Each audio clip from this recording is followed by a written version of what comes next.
Welcome to The Thing About Austen, a podcast about Jane Austen's world. I'm Zan. And I'm Diane. And this episode, we're talking about Catherine and the mysterious apartments. Ooh. You went for it, and I appreciate it.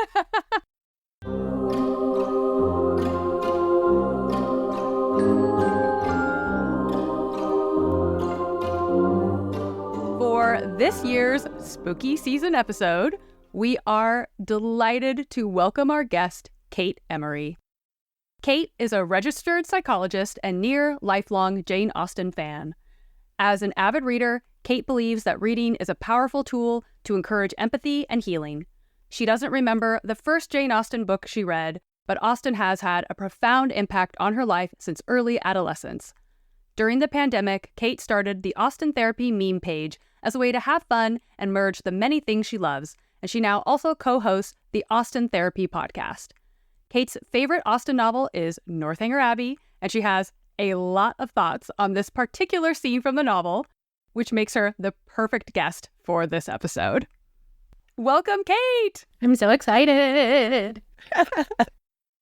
So at this point in the novel, Catherine is at Northanger Abbey enjoying her visit with the Tilneys, except for the fact that she doesn't quite trust the general, like she's kind of like, oh, I don't know about this guy. Catherine first has a suspicion that the late Mrs. Tilney was murdered by the general, but then considers the possibility that she is actually alive, but is being imprisoned by the general in the abbey. So, she's kind of working through some options here. So Catherine is determined to investigate Mrs. Tilney's rooms, aka the mysterious apartments, to search for clues. And this is rather a long passage we'll be reading, but it's kind of necessary to set everything up. Yeah. It's an entire aura that we have to set here. Okay, so here is from the text. In the course of this morning's reflections, she came to a resolution of making her next attempt on the forbidden door alone. It would be much better in every respect that Eleanor should know nothing of the matter. To involve her in the danger of a second detection, to court her into an apartment which must wring her heart, could not be the office of a friend. The general's utmost anger could not be to herself what it might be to a daughter. And besides, she thought the examination itself would be more satisfactory if made without any companion. It would be impossible to explain to Eleanor the suspicions from which the other had, in all likelihood, been hitherto happily exempt. Nor could she therefore, in her presence, search for those proofs of the general's cruelty, which, however they might yet have escaped discovery, she felt confident of somewhere drawing forth, in the shape of some fragmented journal, continued to the last gasp. Of the way to the apartment she was now perfectly mistress, and as she wished to get it over before Henry's return, who was expected on the morrow, there was no time to be lost. To the apartments! Oh man, she's like, this will be more fun if Eleanor is not around, so then I can really do good snooping. Her brain space is delightful. I adore it. I love Catherine. Kate, so let's get into this, shall we? All right, so Catherine's actions here and the way that she has constructed this story in her mind is clearly reminiscent of the types of novels that she likes to read. In what ways do you find that she's enacting the storyline of a Gothic heroine, and what do you think of her determination to investigate the general's possible crimes? Like, what is going on with Catherine here? Do a little analysis for us, if you will. Yeah, I mean, that's what I like to do, psychoanalyze Jane Austen characters. Mm-hmm. I think it's really fascinating to see the parallels between Udolpho that Catherine has been reading and the events that happen in Northanger, the way that Austen tries to kind of lay out the satirical parallels there. And I think it really sets the scene for Catherine's mindset here. She's been enjoying that Gothic headspace, and she's casting General Tilney as this classic villain and Henry as her love interest and herself as the heroine. And she's really invested in this mystery that she's made up for herself to live through. It's not real. It's not actually happening, but it's in her head. She is just enjoying the experience so much of being in a horror-based mindset. And so she gets really pulled into her imagination. And I think it's interesting that in that first chapter, Austen sets Catherine up as being kind of boring. She's mundane. She's just a regular girl. And that might be a part of how, like, Catherine's imagination being so big is probably in response to maybe being a little bored and not having much to do. So storytelling and imagination probably were great ways for her to pass the time. And she's been having so many new experiences, both with her journey to Bath and to Northanger Abbey and in books, that she's never been exposed to before, that her imagination is just having so much fun with all of these new ideas and things that she gets to latch onto. And I think that part of why she latches onto so many of the Gothic themes, it has to do with why people really love horror or thrillers. And it's about experiencing nervous system activation, because that anxiety, that tension and fear, while being safe. So it's not that she wants bad things to happen to her, but she's enjoying that experience of scaring herself. And she hasn't had a lot of things happen in her life that provoke those feelings or those sensations. She hasn't had, from what we know of her, much excitement, but also not a lot of trauma or horrible events that have happened to her. And so she gets pulled into Udolpho, and I think it's very exciting. And she starts to experience these intense emotions. And so she's kind of looking around her world to figure out, like, ooh, where are these in reality? And when she goes to investigate the rooms, I don't know if she actually thinks he's a murderer or that his wife is actually there. I think that if she were actually scared of him and afraid of him, she probably wouldn't be going to go to a murderer's house or to investigate the murder scene. I don't get the impression that she's particularly brave in terms of those things to expose herself to danger. I think she's just not realizing how much of this thought pattern she's made up, because she's just enjoying so much this experience of, like, safe anxiety. I think it's really interesting too, because in the passage, like right before this, right? Because she in the passage that we read, it talks about how they've been interrupted by the general before while trying to get to the apartments, right? Where the general actually, sees Eleanor and says, "Hey, Eleanor." There's a passage where Austen is even like, she figured out that she was probably safe to live for the next little bit, because people call and the general is like, "Hey, welcome to my house." Like, everything's totally normal, but like in her interiority, she set these really, really high stakes for something that is, I don't know, it's fascinating what you're saying, Kate, where the fact that the reality of it is she probably knows that none of this is real, but like in her brain, she continues the monologue like it is real. And I find that wildly entertaining, while also just kind of like head scratchy. But I like what you're talking about, the nervous system activation, though. That makes more sense. Yeah, that Catherine, I think, really enjoys to be frightened. It's something for her that she's maybe had some startles in her life, but real fear, I don't know if she's ever had to do that. I really like the Northanger film for all of the insertions that they do of her, like, imagining all of these horrible things happening to her. And I think it really just enriches that way that Catherine is probably exaggerating things in her head. And I think about, like, is she doing these things to scare herself to sleep? Or like, what's the actual cause here, Catherine? Why? What are you getting from this experience? Well, and she's already by this point had an experience of scaring herself about and telling herself a story, and then finding out that the papers were just the laundry list. So she's already had confirmation that all of these things she's imagining are real. It's just the fact that it's carrying her to this point where she is invading into somebody else's house. Yeah. It's a lot. Yeah. Well, I mean, the way that you're framing it is to me now, I'm realizing like, okay, she's an adrenaline junkie, but like for like this very, very safe form of adrenaline. And that contextualizes it a little bit differently when you realize that might be the thrill that she's seeking is just this little shot of adrenaline while she's perfectly safe. So Eleanor had previously informed Catherine that this was the room in which she died, referring to Mrs. Tilney, which Eleanor clearly at this moment doesn't know her friend well enough to know. It's like, you shouldn't tell her that, you know? Just leave that little detail out. That's Catherine catnip. Yeah, exactly. So Catherine is going into the room and is rather dismayed to find an ordinary, well-kept, modern apartment. So Catherine is already experiencing this kind of like personal, private embarrassment in this moment. And then after exiting Mrs. Tilney's room, she is effectively caught by Henry Tilney as he is heading to his own chamber. Oh, this is like... It's brutal. It's the most painful of the scenes. Oh. So can you break down the scene for us in terms of how each character is managing their emotions and responding to each other in this moment?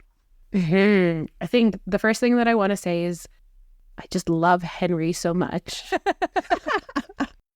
I'm here for this conversation. He handles Catherine with such gentleness, and he always has, but like you really feel it in this moment. Catherine is already feeling embarrassed, and she just like now has to realize the embarrassment was so much bigger. The shame gets so much bigger, but he's just so gentle. And there's a reason that we're talking about this. I just love this part, the scenes so much. And I think it's kind of funny that at this point, Catherine's probably experiencing maybe some real terror because she's having to now face that her imagined space is having real consequences. And that she probably feels so foolish, but she can't avoid it. She was fully ready to just go back to her apartments and be like, yep, that was really silly of me. Oh, well, I guess I'm going to put down that belief. No, she has to face it now. And based on the fact that like she has built up a story in her head before, like with the laundry list, and then had it be nothing, I do kind of wonder if she had gone back to her room, if her actual gothic fantasy would have ended in the same way, because she probably could have told herself a new story. But she has to face Henry. And she's probably having a little bit of discomfort in that cognitive dissonance that she's sitting in here, because she fully convinced herself that General Tilney was a villain and murdered his wife or was keeping her locked up, despite all of the evidence in front of her. And in the exchange that she has with Henry, she still harps on it. She spells it out and you're just like, oh, geez. She's like, where was your dad when your mom was dying? These are not appropriate questions to be asking someone. She just, even though she's had this moment, she can't let it go.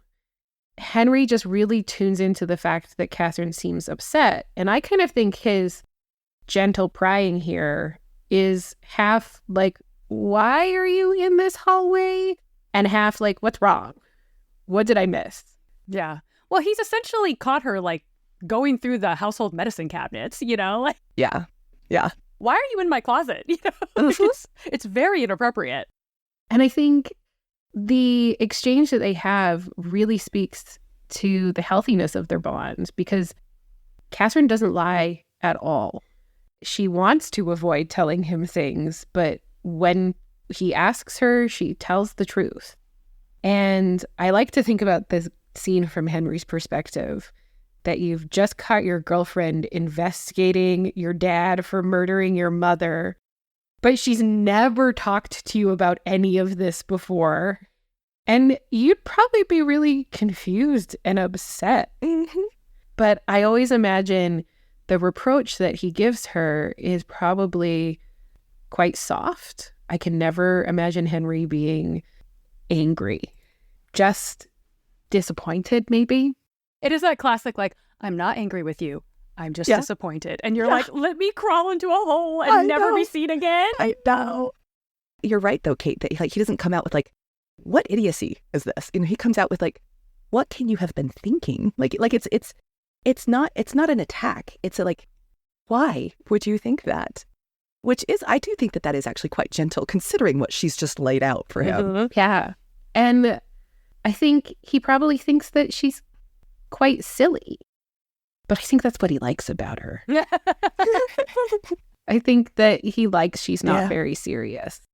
Well, I mean, and as we all know, in the end, she might not be right about the particulars, but she's not wrong about the general's character. So, She's got like, the vibe right. you know, she does have the vibe right. And even Henry is sort of like, yeah, he maybe wasn't like the best husband. Mm-hmm. You know, like it's there between the lines, right? And you see that even in the way that he treats Eleanor. There's like emotionally abusive vibes. Mm-hmm. Yeah. And so like I kind of imagine, because Catherine basically runs away when this is done, just crying. And I kind of imagine Henry just kind of like sighing and being confused as he goes to his room, being like, Right? what am I going to do? Well, I mean, and this is really the emotional turning point of the novel. So not just for Catherine personally, but also for this relationship with Henry. We really see Catherine continue to wrestle with this in the next chapter. The next chapter is so also painful because she's like, we've got to face this again. But can you talk to us a little bit more about the aftermath of this? After Henry has confronted Catherine, both in terms of how he handles it and how this sort of sets up the resolution that makes it possible for Catherine to move forward. So this chapter has one of my favorite moments in all of Austen, and it's such a little thing. But Catherine is feeling really humbled. She's had a good cry. I mean, it's only been about half an hour from when she ran away to like coming down for dinner. That is not a lot of time to reckon with yourself on this. Right?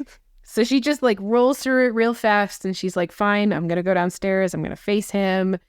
And she's beating herself up and she feels like I must have lost his affection and she's miserable.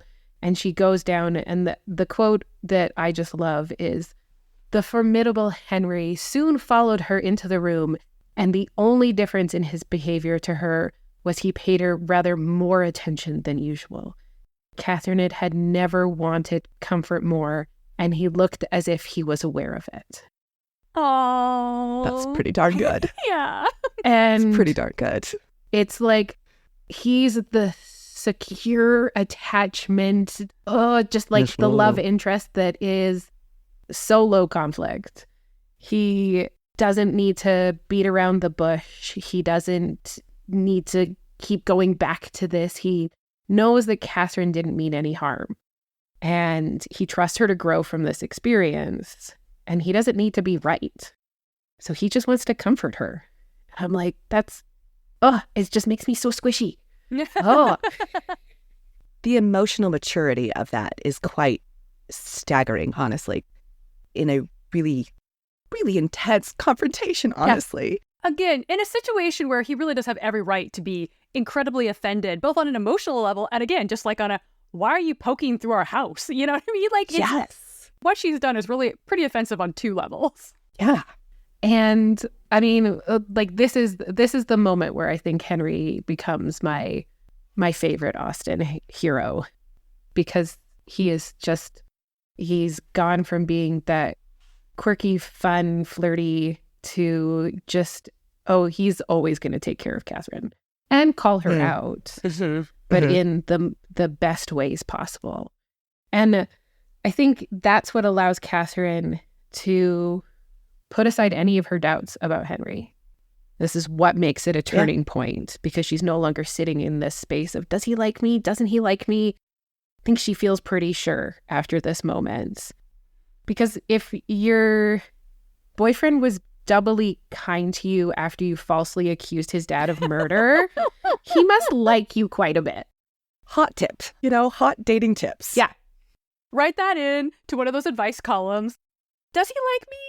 He's just not that into you. Or he might actually be really into you, and here's how you can tell. Oh, just when you lay out the facts, it's such a weird scenario. Right? Yeah.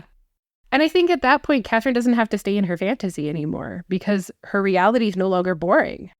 And Yeah. I think she also has such a healthy response to all of this. She recognized she's allowed to be flawed. And she even entertains the fact that Henry and Eleanor must be flawed too, because they're humans. And she just resolves to forgive herself and experience the lesson. And she knows that it'll pop back up at some points to remind her not to be foolish. But she doesn't sit in it. She doesn't ruminate. And I think it is so uncomplicated as a resolution that it is part of why I love Austen so much. It is so soft. It doesn't have to be this made up conflict, this third act breakup. No third act breakup. Right. It's just like low conflict, happy conflict. Now conflict is external to the couple. Yeah.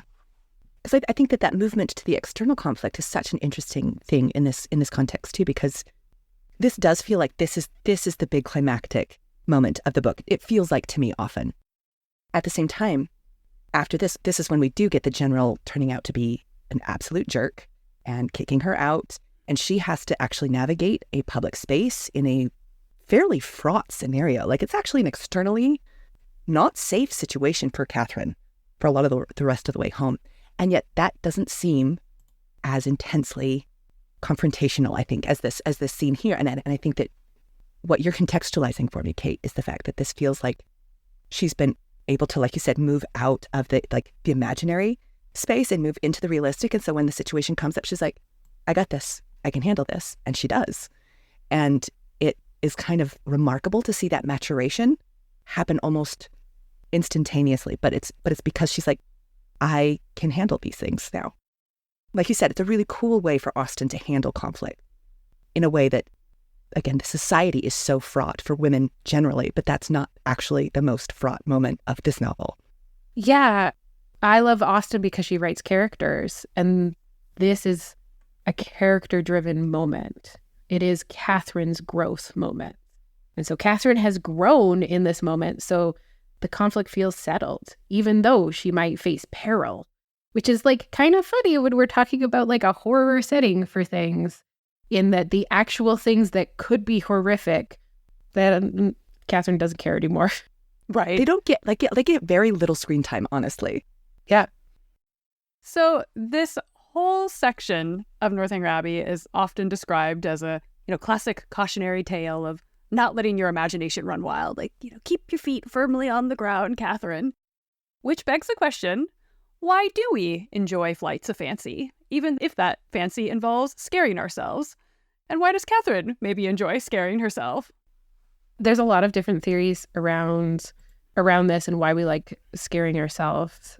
Some of it is about sensation seeking, that we can build confidence when we overcome fear, and that it can satisfy curiosity.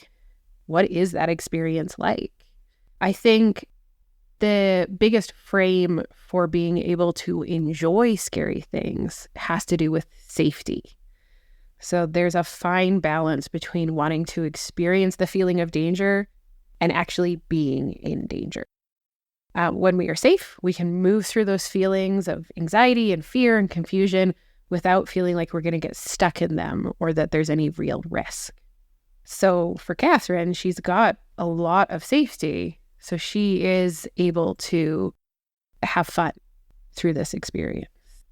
There's a 2021 study by Yang and Zhang called How Resource Scarcity Influences the Preference for Counterhedonic Consumption, and counterhedonic meaning negative emotions. So the consumption of things like that make us feel scared or anxious or experience dread. And they found that there is a bit of a link between financial security and the consumption of horror. They found that countries with greater resources consumed horror films more compared to other genres like romance or documentary.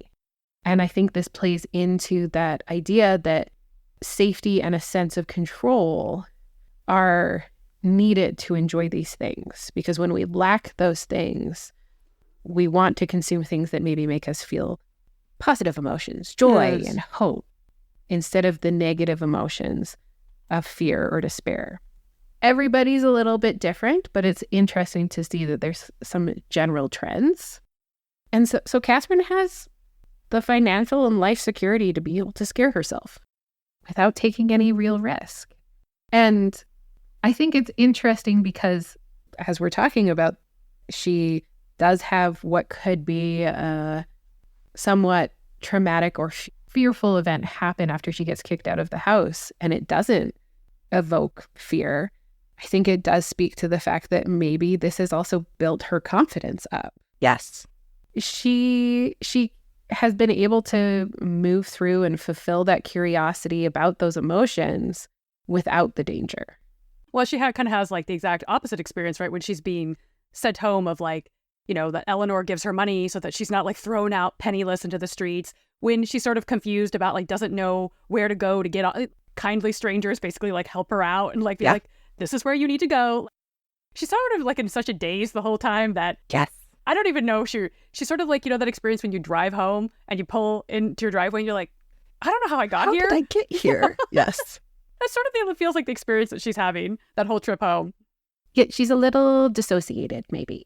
Like an out-of-body experience. Yes. And the narrative is so, like the way that Austen writes it is so very much so what you're talking about, where it's just kind of like we're just floating above, just watching what's happening. And she's magically back home, so that's good, you know? Yeah. Yeah, it is funny though, because, you know, the whole novel, and, you know, I think that's one of the themes of this novel that is oftentimes talked about is like that it is this cautionary tale, but it's also like sort of trust your instincts though. Like maybe don't let it go too far, but at the end of the day, this guy does throw you out of the house, sends you off without an escort, without a companion. Purely because he was wrong. Let us not forget that this is purely because he's cheesed off, that he listened to Thorpe and was wrong. And that's why he kicks her out. She's done nothing wrong. No, it's just because he thought that you were rich, like a rich heiress, and he found out that that was not true.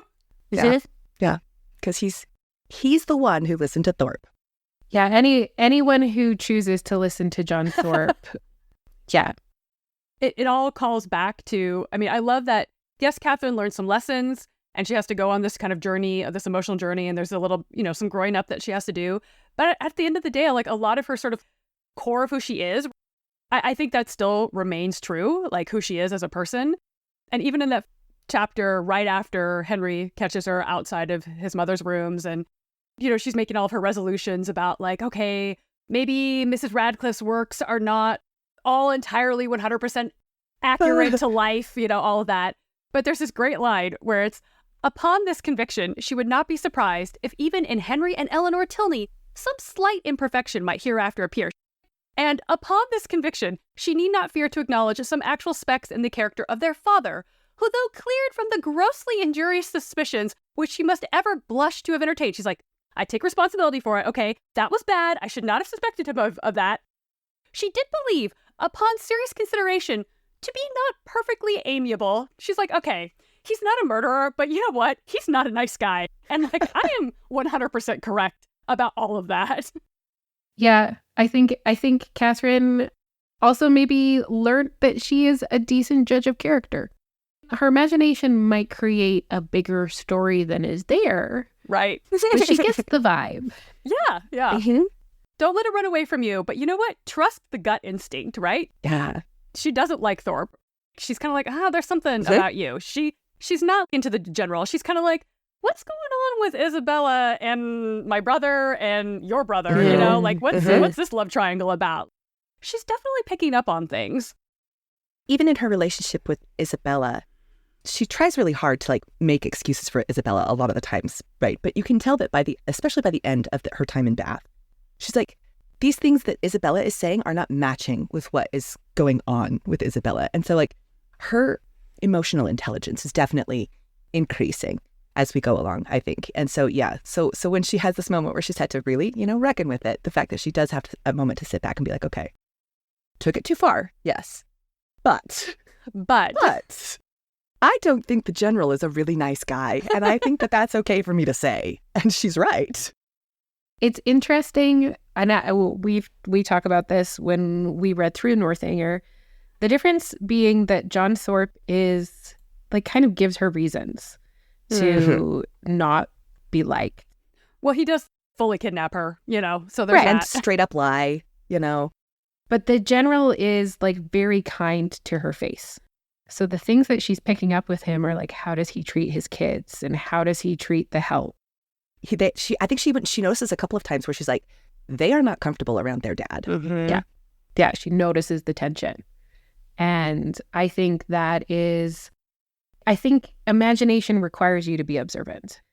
So Catherine has a good imagination because she's watching everything. Right. Mhm. Yeah. It's fodder for the fiction in her mind, if nothing else. So, Yeah. but it makes sense, right, that she would really pick up on the discomfort in the household when she's grown up in this like kind of boisterous, noisy household with parents who, granted, we don't get a lot from them. And also the bar is pretty low in Austen, but probably one of the better parenting pairs within Austen. So you can just imagine she's just sort of like, well, it's not like this when my dad is around. Why is it so awkward in this room right now? Nobody is saying anything. Why is everyone sprinting into the dining room because they don't want to be like 2 seconds late? And I think this is Austen's book that is really enjoyable as a therapist to read because it is about vibes and picking up on the vibes, the tension in a household. And that's a big part of the work, is figuring out what's underneath. Right. Reading between the lines. Yeah. And I think Catherine is really good at that. She's 17, so, she's good at it for a 17-year-old. I would be curious if she were a little bit older. I don't think she would have maybe gone as far with her imagination. We wouldn't have gotten that fun piece of it. But yeah. Well, Kate, thank you so much for taking the time to come on and talk to us about Northanger Abbey, and in particular, these scenes from Northanger Abbey. So where can our listeners find out more about you, follow along with your work, find the podcast, all that good stuff? Yeah. So if they want to follow my meme page, it's at Austen Therapy on Instagram. The podcast is at Austen Therapy Podcast. I host that with my sister, who is a registered social worker. So if you want to get that perspective on Jane Austen's work, we've read through Pride and Prejudice and Northanger, and we are slowly working our way through Persuasion and hoping to start posting that sooner than later. I'm just a little bit excited. For the listeners, Zan just did jazz hands, but you all could not see that. So I'm a little bit excited about that, okay? her favorite, she gets very excited about Persuasion content. So Kate has posted some fabulous Persuasion memes. I mean, all of the memes are fabulous, but, I see the Wentworth work and I appreciate it. Every time I post a Wentworth meme, I'm like, I wonder if Zan will like this. The answer is always yes, Kate. Always yes. Thank you again to Kate Emery for joining us for this episode. You can find us on Instagram at The Thing About Austen and on our website, thethingaboutausten.com. And you can email us at thethingaboutausten@gmail.com. You can also check out our merch for the podcast on Redbubble. Go to aboutausten.redbubble.com. Stay tuned for next episode when we'll be talking about lovers' vows. Thanks for listening. Bye.